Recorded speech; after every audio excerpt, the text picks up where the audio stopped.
Hi everyone, today I'm going to be sharing with you some insights and sales numbers from my years of selling calendars in my Etsy shop.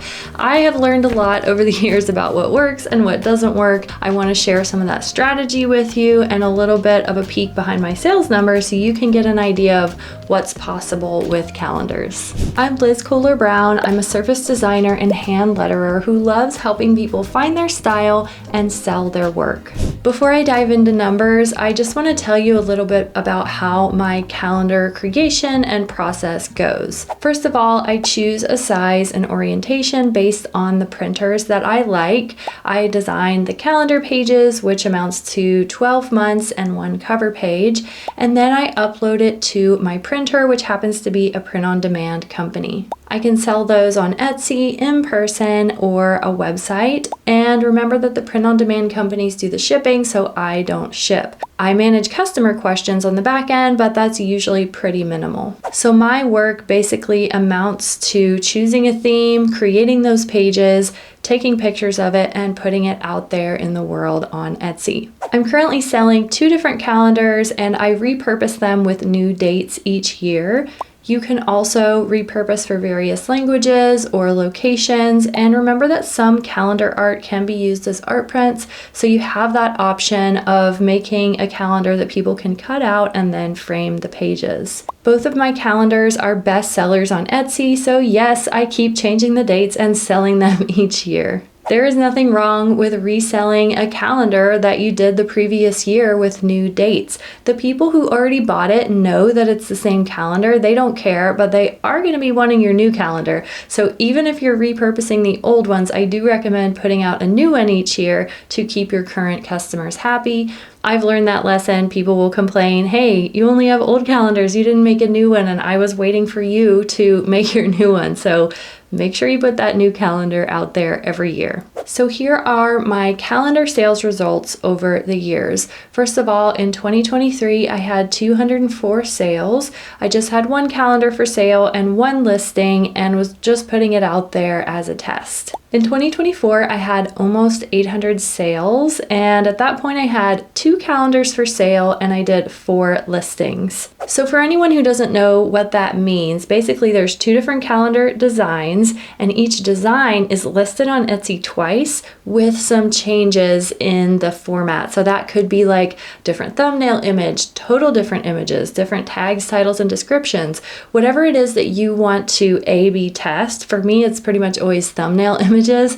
That can give you an idea of what kind of images are speaking to people. So here we are in 2025. I've had 477 sales and it's not even summer yet, so we haven't actually hit the calendar season. I'm working on a new botanical calendar and I will continue to list my 2 old calendars. So total, I've sold 1,480 calendars with 2 full calendar seasons and the 3rd one is coming up. I think it's pretty cool that I've already sold double what I sold in my first calendar season, and we haven't had calendar season yet. So I'm super excited. I honestly would love to design 2 or 3 calendars, but we'll see what I have time for. But I'm at least putting out 1 botanical calendar this year. For anyone who's curious about my ad strategy, I do low and slow. I don't put a lot of money in, just a little bit each day, and I mostly use it to test thumbnails so that I can get a lot of eyeballs in the thumbnails on the first few days. I review those ads carefully and I check out the spend and make sure that the ads are paying for themselves. I want to note that you can see all my ad numbers and strategies inside my membership.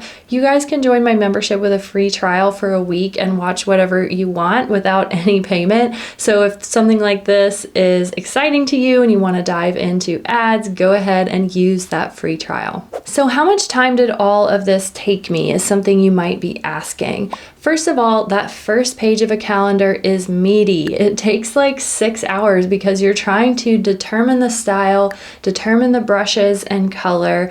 I honestly go back and forth with so many different ideas on that very first page. And it doesn't have to be January. You can start anywhere in the year that you're excited about, but you really need to flesh out that full style before you dive into making a whole calendar. When I get to the final pages, I'm doing like 2 hours for a whole month. So I'm moving quickly and honestly feeling a little bit sad because I get really in love with my calendars and I don't want that period to end. I'd say on average, I spend about 4 hours per drawing. 4 hours times 13 designs equals 52 hours, or 1 hour for 52 days. Note here that you only work the first year and then you get paid each year if you repurpose your calendar with new dates. So the question that you can ask yourself here is, would you be willing to spend about a week to 3 weeks worth of work, depending on how quickly you work, to produce a calendar that you could sell every single year? I think it's kind of a no-brainer that it's a good idea. It really just takes some strategy and focus to get it done. When it comes to the profit and cost, I charge about $28 per calendar,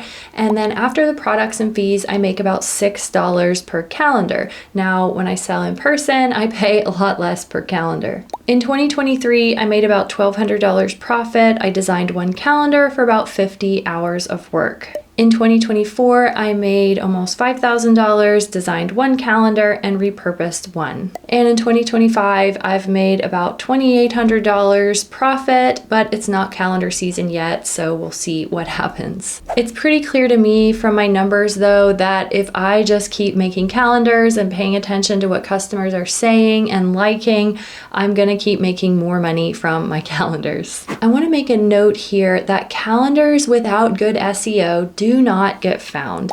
Pretty art is not what sells calendars. It needs to start with a solid theme that has been proven to be searched, so research first and draw later. Again, in my calendars class, we go through that whole process of doing the research before choosing that theme. So go pick up that free trial and watch the class if you have no idea what I'm talking about when I say start with SEO. Of course, calendars are all about growing and learning. Your first calendar may not be a bestseller, but you will learn a lot in the process.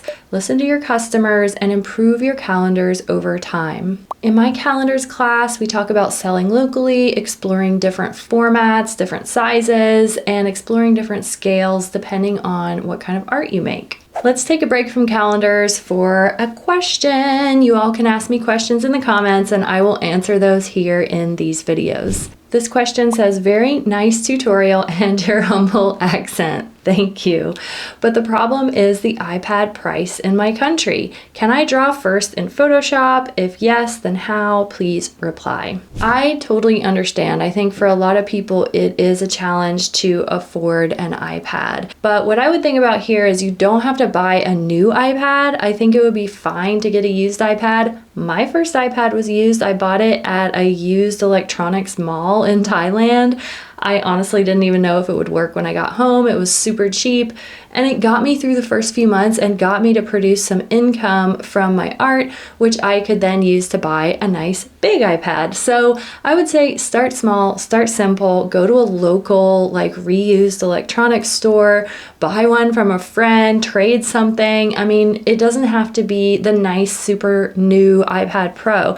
Yeah, a lot of people are using that, but most of those people have graduated up to that and not started with it from the get-go. So that would be my advice. I hope this video is getting you all excited about designing calendars. I have to say that it's one of the smartest things I've ever done for my business in terms of the number of hours put in versus the amount of profit that comes out of it. It's hard to beat this format, and I think it's because there's a lot of artists out there who are afraid to take the time that it takes to design 12 pages that are all around a really good theme.